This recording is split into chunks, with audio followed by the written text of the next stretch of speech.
Year 1922 जब एक famous Egyptologist Howard Carter बहुत ज़्यादा फ्रस्ट्रेटेड हो चुके थे।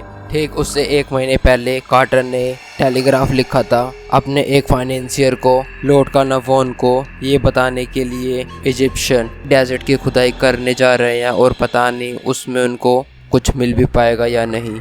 और ये एक बहुत बड़ा डिसअपॉइंटिंग सीज़न था कार्टर के लिए। लॉर्ड कार्नावान ने रिप्लाई किया कि तुम्हारे पास सिर्फ एक सीज़न है फंडिंग करने के लिए, अगर नहीं किया तो सब कुछ बर्बाद हो जाएगा और वो भी तुम्हें अनोखी फाइंडिंग करनी होगी। कार्टर अपनी जगह पे वापस चला गया जहाँ पे वो पहले से फाइंडिंग करता आ रहा था और दुखी होकर निराश होके वो अब किंग वैली पे खोजना चाहता था। और जिस डेजर्ट पे ये काम कर रहे थे इनकी जो हट्स थी वो सब मोस्टली कवर्ड हो चुकी थी विद सैंड से, और जो भी कोई सीक्रेट छुपा हुआ था वो सब सैंड के नीचे था जो कि कई हजारों साल तक पड़ा हुआ था। काम करते करते बहुत ज़्यादा टाइम और पैसा भी बर्बाद हो रहा था और कार्टर को ये भी पता था कि अगर उसने कोई मेजर डिस्कवरी नहीं करी तो उसके लिए उसका करियर सब कुछ बर्बाद हो जाएगा। इन द मेन टाइम एक छोटा इजिप्शियन लड़का जो सबको पानी पिला रहा था, सभी प्यासे इजिप्शियन वर्कर्स को जो कि कड़ी धूप में मेहनत और काम कर रहे थे अपना। चलते चलते उसका पाँव रेती पे एक ऐसी जगह पे पड़ता है, मिट्टी में दबे एक तहखाने की ओर चला जाता है जो कि कई हजारों साल से दबा हुआ था कि कई सारी सीढ़ियाँ नीचे तहखाने की ओर जा रही थी। यह देखते ही वो चिल्ला उठता है और कार्टर के टेंट में चला जाता है और सब कुछ बता देता है और पूरे कैंप में सब जगह अलार्म बजा डालता है। ये देखते ही कार्टर की सबसे बड़ी एक्सीडेंटल डिस्कवरी मानी जाती है। सारे क्रू मेंबर्स आके इकट्ठे हो जाते हैं और डेब्रिस पत्थर हटाने की कोशिश में लग जाते हैं और वे देखते हैं कि एक सीढ़ी एक बड़े से तहखाने की ओर जा रही थी। जब कार्टर और उसके क्रू मेंबर तहखाने में जाते हैं हाथ में टॉर्च पकड़े हुए तो वे देखते हैं कि एक मड से बना हुआ डोर था और उस डोर पे रॉयल स्टैम्प छपे हुए थे जो कि एशियंट इजिप्ट जैसे लग रहे थे। और कार्टर की आंखें फटी की फटी रह गई क्योंकि ये सब चीज़ें एक एंशियंट किंग से बहुत ज़्यादा लिंक कर रहे थे। और वो इन्फॉर्म करता है लॉर्ड कैरावन को कि एक मेजर डिस्कवरी हुई है और तुम आगे देख लो। और उसके 2 हफ्तों बाद लॉर्ड कैरावन वहाँ पे आ जाता है और कार्टर और लॉर्ड कैरावन दोनों अंदर चले जाते हैं एंशियंट गुफा में जहाँ पे कार्टर को डोर पाया गया था जो कि पूरी तरह सील्ड था। अब कार्टर क्या करता है, उसके पास एक छोटा सा चिसल होता है जो कि उसकी ग्रैंडमदर ने उसके 17th बर्थडे पे उसे गिफ्ट किया था। वो अपने चिसल से एक छोटा सा होल करता है उस मड डोर के अंदर और मोमबत्ती को अंदर घुसा डालता है। पहले तो उसको कुछ दिखाई नहीं देता, जब बाद में सब डस्ट सेटल हो जाता है तो एक रोशनी रिफ्लेक्ट पड़ती है और उसको एक गोल्डन चमचमाती सुनहरी टाइप का एक चैम्बर दिखाई देता है। कार्नावान बहुत ज़्यादा इम्पेशेंट हो जाता है और जॉन कार्टर से पूछने लग जाता है कि तुम्हें कुछ दिखा क्या। कार्टर को कुछ ऐसी चीज़ें दिखती हैं जिसकी उसने कल्पना तक भी नहीं की होगी। और ये कार्टर ने 3000 साल पुरानी डिस्कवरी की गई थी जो कि तूतनखामुन की थी और ये ग्रेटेस्ट आर्कियोलॉजिकल अचीवमेंट था पूरी वर्ल्ड हिस्ट्री में जो कि स्ट्रेंजली डिस्कवर्ड हुआ था बाय कार्टर के थ्रू। जब ये आर्कियोलॉजिकल अचीवमेंट को डिस्कवर किया गया था तो यहाँ तक कि लोगों ने ये भी कह दिया था कि अगर इसको तूतनखामुन टॉम को छेड़ोगे तो आप प्राहोस का दिया हुआ श्राप भी लग जाएगा जो कि एक एंशिएंट कर्स माना जाता था। और आधे ज़्यादा लोग तो प्राहो के दिए हुए श्राप पे विश्वास किया करते थे जो कि उनके लिए एक प्रैक्टिकल रीज़न था। और वो श्राप ऐसा था कि अगर आपको श्राप लग गया तो आपकी पूरी ज़िंदगी बर्बाद हो जाएगी, यहाँ तक कि आप हमेशा सुखी नहीं रह पाओगे सब, और आपको बीमारी भी लग जाएगी। और ये श्राप सिर्फ उन्हीं को लगता था जो कि सोते हुए किंग प्राहो को छेड़ेंगे और उनको डिसीज लग जाएगी जिसकी वजह से उनकी डेथ हो जाएगी और यहाँ तक भी उनको डॉक्टर भी कोई नहीं बचा पाएगा। प्राहोस वर द रूलर्स थे ऑफ एंशिएंट इजिप्ट के। उनको ये माना जाता था कि उनको भगवानों ने भेजा है धरती पे ताकि वे रक्षा कर सके और लोग उन्हें वर्शिप पूजा करा करते थे लाइक गॉड्स की तरह, इसलिए उनको गॉड किंग भी माना जाता था। उनमें से कुछ फेमस प्राहोस थे जैसे कि Pepi second, Ramesses second and queen Hatshepsut. और यहाँ तक कि आर्कियोलॉजिकल ये भी मानते थे कि ऐसा कुछ प्रैक्टिकल रीजन नहीं था कि ये साबित कर सके कि ये सब कुछ सच था। और यहाँ तक कि एक सुपरस्टिशन ये भी बताया था कि अगर कोई एंशिएंट इजिप्शियन मर जाता है तो उसको टम्ब में गोल्ड और वेल्थ के साथ रख दिया जाता था, और ताकि टॉम के जो रॉबर्स हैं वो गोल्ड को ना चुरा सके। आर्कियोलॉजिकल इन चीज़ों पर विश्वास नहीं करते थे जो कि ये सुपरस्टिशियस मिथ थे, बट कार्टर खुद ये मिथ को प्रोपोगेट करते थे कि अगर इसको कोई छुएगा तो सच में उसको श्राप लग जाएगा। वे इसलिए करते थे ताकि कोई चोरी ना हो सके आर्कियोलॉजिकल रूम के अंदर। आने वाले टाइम में कुछ ऐसी घटनाएं भी घटी जो कि पराओ का रिवेंज माना गया।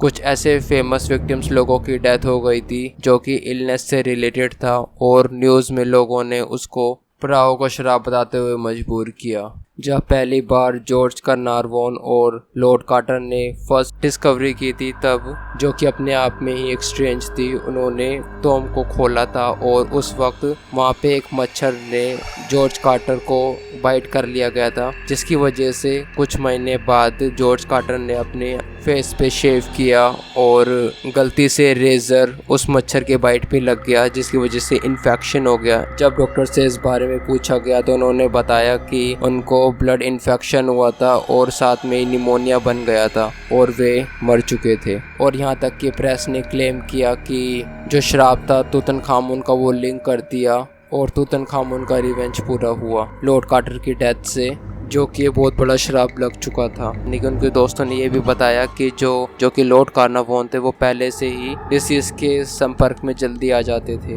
उनका पहले भी कार एक्सीडेंट हुआ था 1903 में, जो कि उनकी कार में आग लग गई थी और लंग इन्फेक्शन हो गया था, और ये भी माना जाता था कि उनको कभी भी निमोनिया हो सकता है, और जिसकी वजह से उनकी डेथ हुई। बट जो लॉर्ड कार्नारवॉन की डेथ थी वो बहुत ही अनफॉर्चुनेट थी, बट जो ये डेथ हुई थी और लोगों के मन में ये रियलिटी बन चुकी थी और डेथ को श्राप से रिलेट करते थे। अब दूसरा केस था, एक क्लोज फ्रेंड था होवर्ड कार्टर का, सर ब्रूस इंगम, जिसने गिफ्ट किया था एक पेपर वेट जो कि ममीफाइड हैंड वेयरिंग स्क्रैप था, और उसके ऊपर एक ब्रेसलेट बंधा हुआ था जिस पे लिखा था श्राप उनको लगेगा जिसने भी बॉडी हिलाई थी, आग से, पानी से और बीमारी से। और जैसे ही उनको वो गिफ्ट मिला उसके कुछ दिन बाद उनके घर में आग लग गई। आग लगने के बाद घर को दोबारा बनाया और उसके कुछ महीने बाद घर में फ्लड आ गया और उसकी वजह से उनका घर तहस वहस हो गया था, और बीमारी की उसे कोई आसपास तक न्यूज़ तक भी नहीं आई थी। बट इससे पहले ही उसने उस गिफ्ट को फेंक दिया था। और भी कई लोग थे जिन्होंने उनका साथ दिया था उस रेगिस्तान को खुदवाने में, जैसे कि तीसरा था प्रिंस अली हैमल फैमी बे, जिसका मर्डर हो गया था जब उसने एंशिएंट टॉम तूतनखामुन को विजिट किया था। सेम इसी तरह sir Lee Stack governor of Sudan, उनकी भी एक वायलेंट डेथ हो गई थी जब उन्होंने विजिट किया था एंशिएंट टॉम को। अनदर विजिटर थे टॉम ब्रिटिश एमपी ओब्रे, जिन्होंने विजिट करने के बाद उनकी आंखें खराब हो गई थी और वे ब्लाइंड हो गए थे, और उसके बाद वे ब्लड पॉइजनिंग से उनकी डेथ हो गई थी। और जो हर्बर्ट ओब्रे थे वो लॉर्ड कार्नारवॉन के ब्रदर थे। यहाँ तक कि एक आर्टिकल लॉस एंजल्स टाइम में ये छप चुका था, क्यों ना छोटे से छोटा सुपरस्टिशियस क्यों ना हो, अगर उसको कोई तोड़ेगा तो वो सेंचुरी तक पछताएगा। जब ये सब घटनाएं हो रही थी तो लोग भी इस कर्ज को लेके विश्वास करने लगे थे। कुछ ऐसे लोग भी आए सामने जो कि इस केस को इन्वेस्टिगेट करना चाहते थे कि ये केस सच में एंशिएंट कर्ज था या नहीं, ताकि लोगों में अंधविश्वास कम हो सके। सर आर्चिबाल्ड डगलस ने ये रिस्पॉन्सिबिलिटी ली और उस तूतनखामुन का इनिशियल एक्सरे करवाया, ताकि उस बॉडी के बारे में पता लग सके कि ऐसी कोई मिस्टीरियस इलनेस थी जिससे और लोगों की भी डेथ हुई थी, ताकि वो कर्ज जो है वो सब पे इम्प्लीमेंट हो रहा था या कुछ और ही था। यहाँ तक कि कोई डॉक्टर भी उस डिसीज का डायग्नोज नहीं कर पा रहे थे। एविलिन वाइट एक प्रोमिसिंग आर्कियोलॉजिस्ट मेंबर थे टीम एक्सप्लोरर तूतनखामुन टॉम के। यहाँ तक कि उन्होंने रस्सी से अपने आप को फांसी लगा ली थी और एक लेटर में लिखा पाया था कि मैंने उस श्राप को तोड़ा है और मैं डिप्रेस हो चुका हूँ, बहुत ज़्यादा डिप्रेशन में चला गया था। यहाँ तक कि उसका दोस्त भी मर चुका था, तो इसकी वजह से उसने फांसी लगा ली थी। और उसके कई सालों बाद ये कर्ज दोबारा हुआ। 1926 में जॉर्ज बेनेडिक्ट ने एक म्यूजियम में गए थे उसी टॉम्ब में, और जब वहाँ पे विजिटिंग हुई तो वहाँ पे वे मरे पाए गए। दूसरा केस होता आरएन एम्बर का। अनदर इजिप्टोलॉजिस्ट थे और उनके साथ एक्सीडेंट हुआ था जिसकी वजह से वे मारे गए। अगले थे होवर्ड कार्टर जो कि टॉम में चले गए थे जहां से उन्हें डिस्कवरी की फाइंडिंग हुई थी। वे और डिस्कवर करने चले गए। 1924 से 1928 तक वे एंगेज करते रहे उस साइट पे, और जितनी वे देर तक रहे उस साइट पे उनकी जो हालत थी वो बहुत वीक हो चुकी थी। के बाद वे भी मर चुके थे।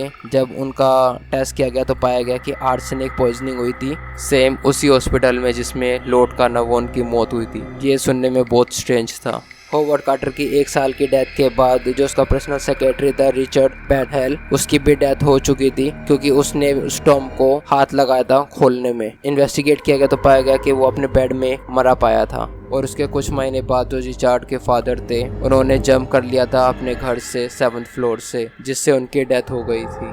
जब उसके अपार्टमेंट में देखा गया कुछ ऐसे आर्टिफैक्ट्स मिले थे जो कि साइट पे से लिए गए थे, जो कि उसके बेटे रिचर्ड ने अपने फादर को दिए थे। ठीक उसी साल लॉर्ड कार्नावान का एक और भाई था जो कि मलेरिया निमोनिया से इन्फेक्ट हो गया था और वो उसकी भी डेथ हो गई थी। जो भी सब लोग इस टॉम को खोजने में लगे थे उन सब लोगों की मौत हो चुकी थी। जब सब अमेरिकन इजिप्टोलॉजिस्ट की डेथ हो चुकी थी तो इन द ईयर ऑफ 1995 में एक अमेरिकन पॉलिटिशियन थे जिन्होंने ऑर्डर किया कि इन्वेस्टिगेशन की जाए इस केस पे, क्योंकि 1995 में मॉडर्न साइंस डेवलपमेंट हो चुकी थी। और जब एग्जामिन किया गया उस ममीज को दोबारा तो पाया गया कि वहाँ उस ममीज के अंदर सेवरल स्ट्रेन थे, जैसे डेडली बैक्टीरिया जो कि सेवरल अफेक्ट करते थे, जिससे भी वे लोग अफेक्ट होते थे उनका इम्यून सिस्टम को वीक करते थे, जो कि एक कर्स बन चुका था 1920 विक्टिम्स का। और यहाँ तक कि प्रेस ने इतना सेंसेशनलाइज कर दिया था इस टॉपिक को कि जब बैतल के फादर ने फांसी लगाई थी तो उनको मेंटली अनस्टेबल घोषित करार कर दिया था, जिसकी वजह से कर्ज की बातें दबाई जा सके। और last but not the least एक सबसे इंटरेस्टिंग थ्योरी तो यहाँ पे भी आती है। एक आदमी था जिसका नाम था सैटेनिस्ट एलिटेयर क्रोली, जो बिलीव करता था कि जितनी भी मेजोरिटी डेथ हुई है वो सब उसके हाथों से हुई है। यहाँ तक कि वो उनको भगवान मानता था और उनकी पूजा करता था एंशिएंट इजिप्शियंस की, और जिसकी वजह से वो डीपली ऑफेंडेड हो गया जो उन्होंने वायलेशन किया था, तूतनखामुन का टॉम्ब छेड़ा था और उसकी शक्तियों ने उन सब की जान ले ली। और जो भी ये सब डेथ हुई थी ये आसपास सब क्रोली के घर पे पास हुई थी और अपने आप में ही एक ग्रेट थ्योरी बन जाती है। सच्चाई तो ये भी है कि अब तक की जो डेथ हुई थी कार्टर्स की टीम की अभी तक अननोन है, वो अभी पूरी तरह से उजागर नहीं हुई है कि उनकी डेथ कैसे हुई थी। बट आज तक हमें ये तक भी नहीं पता कि प्राओ का जो कर्ज था वो रियल में था या ये सिर्फ एक सोची समझी कहानी बनाई गई हुई थी। जो भी ये सब मिस्टीरियस ट्रेजिक डेथ हुई थी ये सब लिंक करती थी तूतनखामुन टॉम्ब से। क्या ये सिर्फ एक कोइंसिडेंट था या फिर एक कोई नेचुरल डेथ थी?